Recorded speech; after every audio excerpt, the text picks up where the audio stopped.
cadre de nos réflexions sur le concept du spot, nous abordons aujourd'hui la troisième vidéo de la série. Je m'appelle donc Honoré Descartes et je suis physicien amateur. Aujourd'hui, nous allons aborder la troisième vidéo en commençant par un rappel sur l'énergie primordiale. Et énergie primordiale.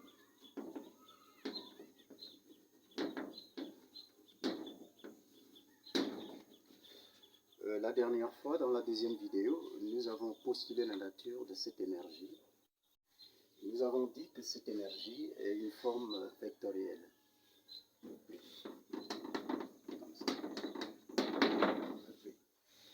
Et sur quoi nous nous sommes appuyés pour postuler la nature vectorielle de l'énergie? Nous nous sommes appuyés sur deux aspects.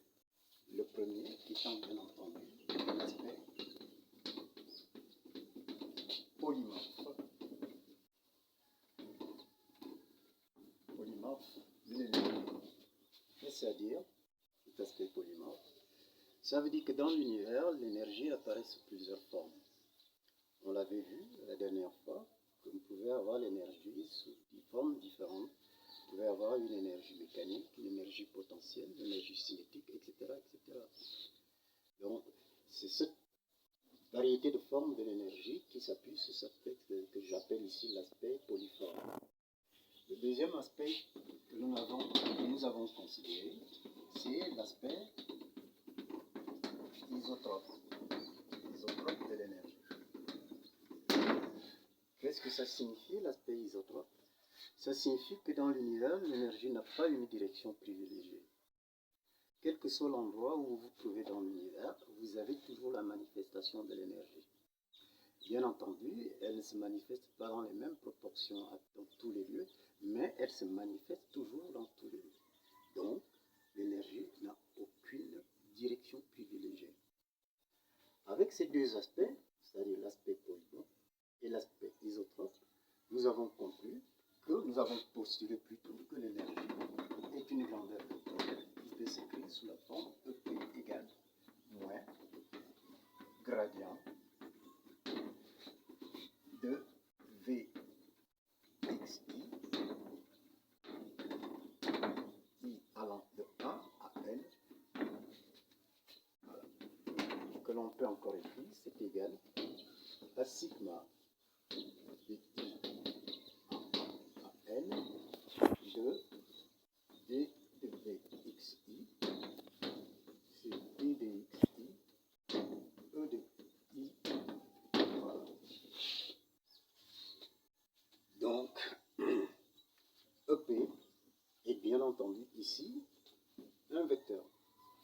On va faire des remarques sur l'aspect vectoriel de l'énergie. On voit bien qu'ici, le gradient est précédé d'un signe moins. Premier signe, signe moins. Ce signe moins, on avait dit la dernière fois que ça ne traduit pas le fait que l'énergie est négative. Non, ça traduit tout simplement le fait que l'univers, surtout l'énergie, est dans le sens décroissant dans l'univers. C'est-à-dire, l'énergie est en perpétuelle diminution dans l'univers. C'est ce que matérialise le signe moins. Le gradient, plutôt le potentiel V ici, on ne connaît pas encore très bien la nature. Bon, on pense que c'est un potentiel qui est constitué d'entités subatomiques. Donc, ce potentiel V est composé d'entités subatomiques. Voilà. Et le vecteur ici détermine les différentes formes que prend l'énergie dans l'univers. Donc, nous venons de donner ici la nature de l'énergie. En dehors de la nature de l'énergie, nous avons parlé aussi de sa caractérisation. Nous avons caractérisé l'énergie primordiale à partir du concept du spot, SP, ici, qui est égal à E de P, scalaire, X de P.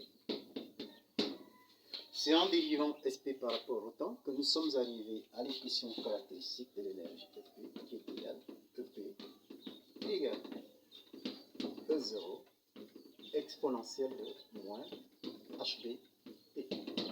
Voilà. C'est l'équation caractéristique de l'énergie. C'est l'équation qui rend compte de l'énergie dans l'univers et au cours du temps. Dans cette équation, on peut faire quelques remarques. Notamment, nous voyons qu'elle dépend de la grandeur E0 ici. La grandeur E0 ici, c'est ce que nous pouvons appeler ici l'énergie de seuil ou l'énergie critique.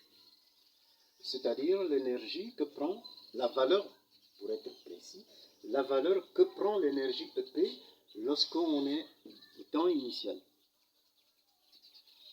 Et il y a aussi le facteur HB, ici, qui est ici le facteur cosmologique, qui est homologue au facteur H0 de Hubble-Lemaitre. Ce facteur-là qui détermine ici la variation, enfin l'expansion de l'univers, enfin, l'accélération de l'expansion de l'univers, pour être encore plus précis. Donc, nous venons de faire un bref rappel sur l'énergie primordiale, tel qu'on l'a dit dans la deuxième vidéo. Maintenant, nous allons continuer en parlant cette fois-ci, bien entendu, de la représentation graphique de l'énergie. La représentation graphique de l'énergie. Représentation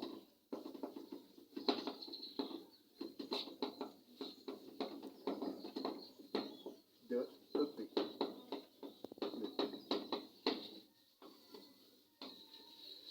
Cette représentation, c'est simplement le graphe de l'énergie en fonction du temps que nous avons dessiné ici sur la partie droite du tableau. Alors, on peut le voir ici sur le tableau, la représentation, c'est-à-dire le graphe de l'énergie EP en fonction du temps. Alors, sur l'axe des abscisses, nous avons matérialisé le temps qui part de moins t jusqu'à plus t en passant par t égale à 0. Et sur l'axe des ordonnées, c'est EP de t qui est représenté.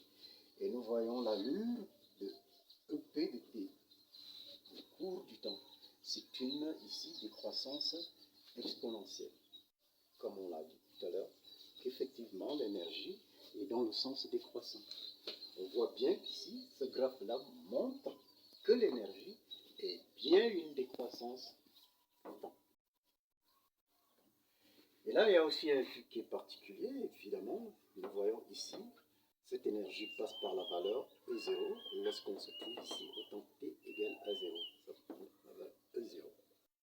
Voilà le graphe ou la représentation graphique de l'énergie EP en fonction du temps. Bien, nous allons un tout petit peu parler de cette courbe-là. On va parler un tout petit peu de cette courbe-là.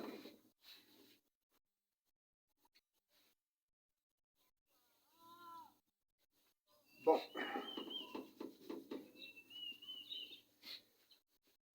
Qu'est-ce que nous allons dire à propos de cette là?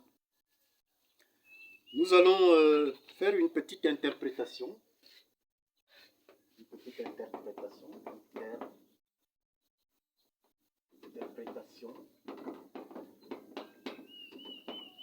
de EPDT. Bien. En gros, qu'est-ce qu'on peut dire de cette interprétation? À vue de nez, dans un premier regard, on se rend compte que cette courbe-là délimite trois zones distinctes. Trois zones. Parmi ces trois zones-là, il y a deux zones que l'on peut qualifier de singulières et une zone que l'on peut déterminer comme étant une zone de transition. Alors, les deux zones singulières,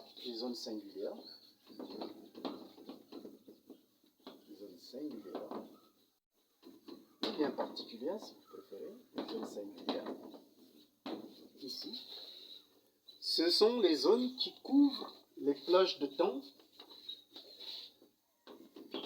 T T0 moins T.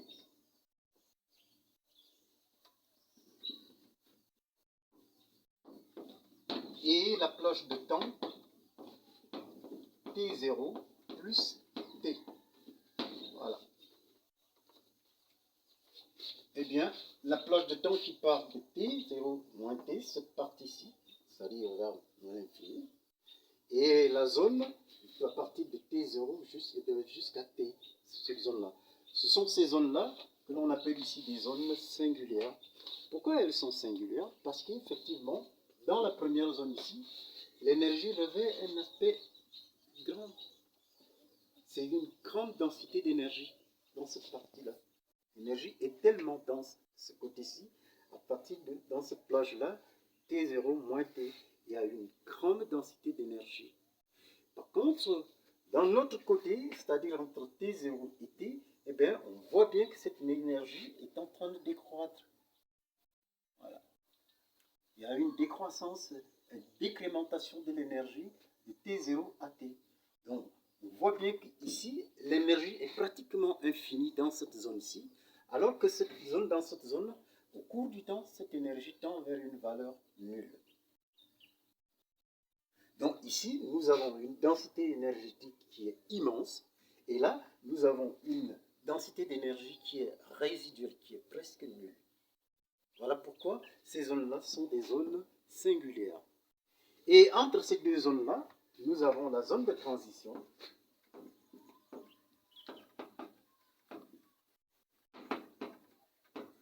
C'est la zone de transition.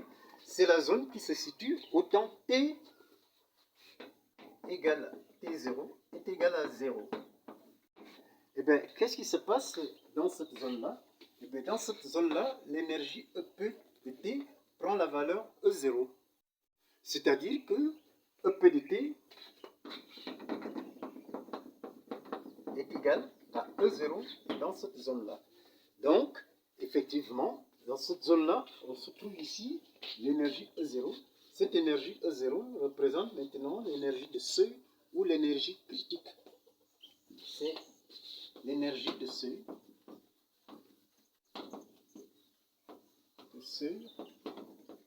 Ou critique.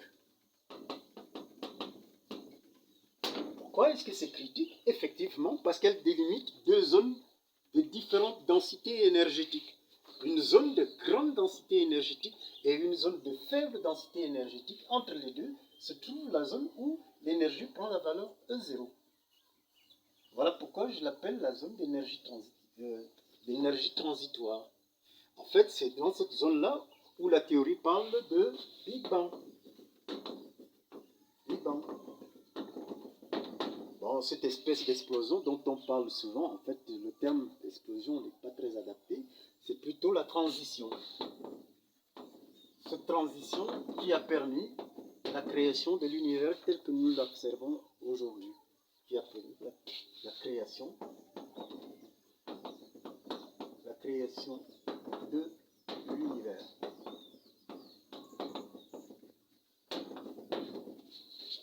Donc, c'est cette zone de transition-là qui matérialise effectivement le moment où l'univers apparaît, c'est-à-dire l'univers tel que nous le connaissons aujourd'hui. Avant cette zone-là, il y avait une zone de haute densité d'énergie.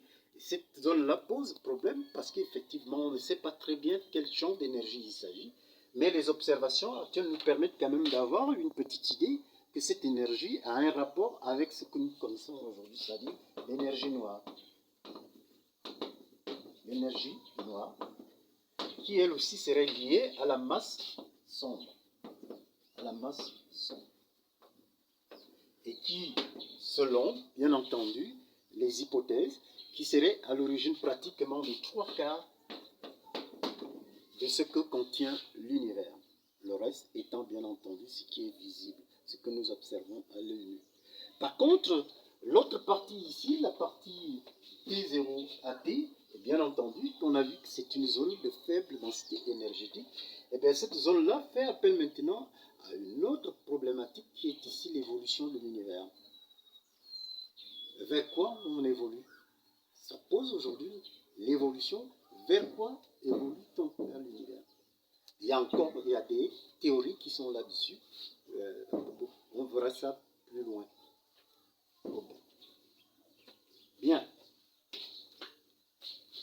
Nous venons de voir l'interprétation de la courbe de l'énergie en fonction du temps.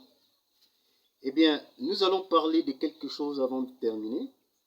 Nous allons parler de l'activation, l'activité et le pouls de l'univers. L'activation.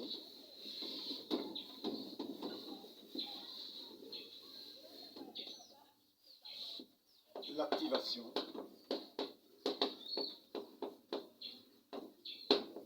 L'activité.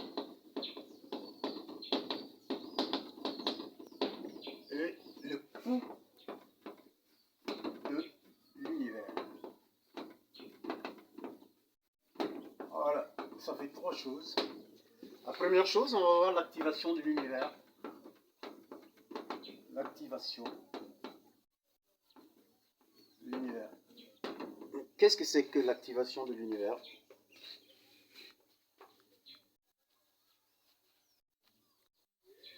Bon, précédemment, quand nous avons fait l'interprétation du graphe, nous avons montré que ce graphe-là présente une zone que l'on appelle ici une zone de transition. C'est-à-dire que c'est la zone qui détermine l'origine, c'est-à-dire à l'instant t égale à 0. Et nous avons dit que cette zone-là représente exactement ce que la théorie dit à propos de l'univers, c'est-à-dire du Big Bang, c'est-à-dire l'apparition de l'univers tel que nous connaissons aujourd'hui. Nous disons donc que l'activation ici, c'est bien entendu la zone au temps t égale t0 égale à 0, où l'énergie primordiale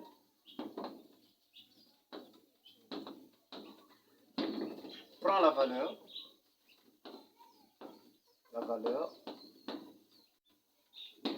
E0. Voilà. C'est l'activation. C'est cette zone-là qui marque l'activation, c'est-à-dire le début de l'univers. Maintenant, ceci étant, nous allons parler de l'activité. L'activité de l'univers. Bon, puisque nous avons parlé de l'énergie, et bien entendu, nous pouvons faire le lien en se disant que l'univers est le siège d'une très grande activité parce qu'il se déroule à l'intérieur des phénomènes d'une très grande énergie.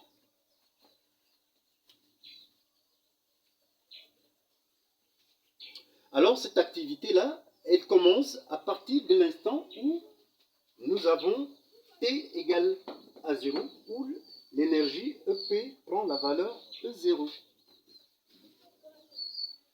Et comme lorsqu'on a développé le concept du spot, nous avons dit que ce concept du spot, le spot ici, SP, le spot ici, la SP, est bien entendu la conjugaison, ou la conjonction plutôt, pour être précis. Le spot ici, le spot, SP, est la conjonction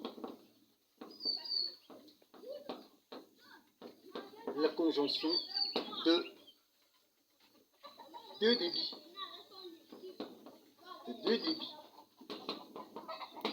Voilà.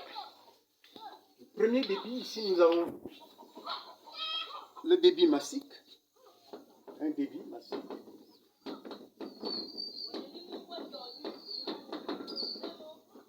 Voilà. Donc, ça veut dire que c'est un écoulement de la matière au cours du temps. Et un débit spatial. Un débit spatial. Et ce débit spatial, c'est tout simplement l'écoulement de l'espace aussi, au cours du temps. C'est la conjonction de ces deux débits-là, c'est-à-dire le débit massique et le débit spatial, qui détermine l'activité de l'univers. Donc, l'activité rend bien compte de ces deux débits-là. Et nous allons définir l'activité comme étant, bien entendu, une grandeur petit a égale delta E de P sur EP, qui est égal, bien entendu, à moins HB delta T.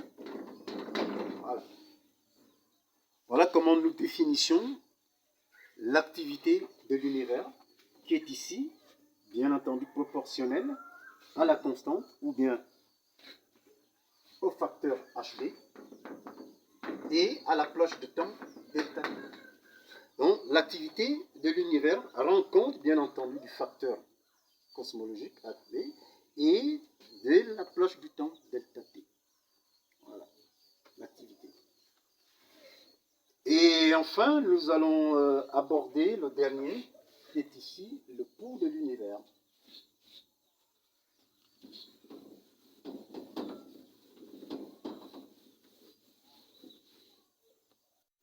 Le pouls de l'univers.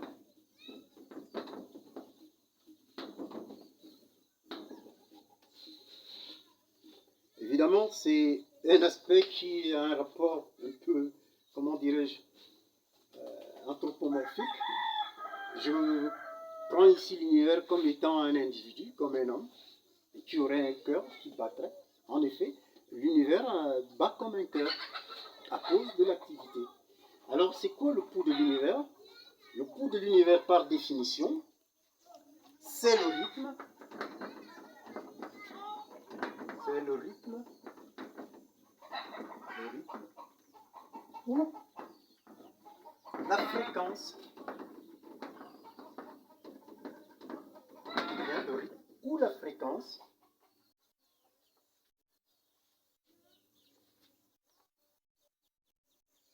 de son évolution.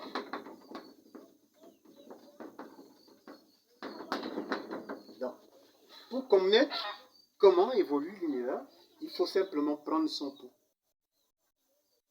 Voir le battement de son cœur, voir comment son cœur bat, et on connaît comment évolue l'univers. Donc, le pouls de l'univers, par définition, c'est le rythme ou la fréquence de son évolution. Et ce pouls, on peut l'appeler gamma, qui est égal, bien entendu, à l'activité divisée par la plage de temps delta T. Que l'on fait encore écrit, c'est égal, comme l'activité, on l'a vu tout à l'heure, qui est égale à moins HB delta T, tout sur delta T. On voit bien que le pouls de l'univers ici, qui est gamma, est égal à moins HB.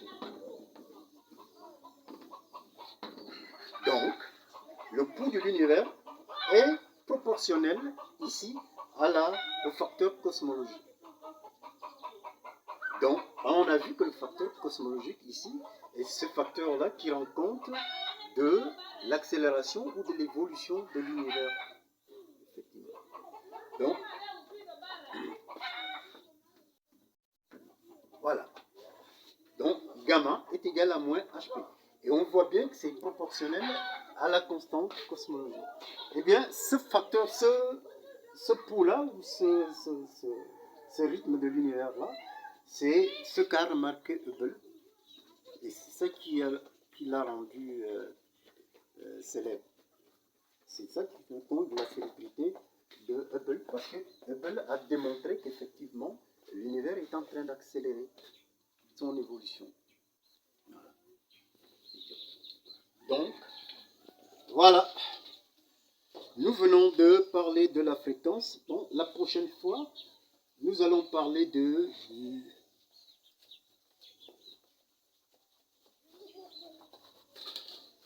l'horloge et du temps. Merci.